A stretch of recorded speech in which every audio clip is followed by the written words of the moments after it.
Welcome to Chillin' 101. We hope this video helps. You can't be guided to remove Play Protect, and I won't walk you through disabling core security. Instead, start here. Back up your device and note your Google account so you can recover if needed.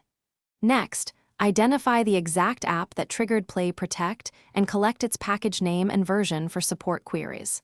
Finally, make sure you check whether a Play Store version exists. Using the store version eliminates the need to bypass protections and often resolves the warning. Once done, examine the warning details in Google Play Protect so you understand the reason, harmful behavior, unknown source, or outdated signing. Make sure to capture screenshots and timestamps, and then contact the app developer with that information so they can address false positives.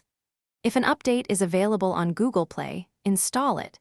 If you must use an APK, obtain it only from the official developer distribution channel and verify signatures instead of turning off protection. To finish safely, install only verified updates and monitor the device for abnormal behavior. If instability appears, restore your backup immediately. If you need to evaluate untrusted apps, isolate them on a dedicated test device or managed enterprise device rather than your daily phone. And make sure to escalate.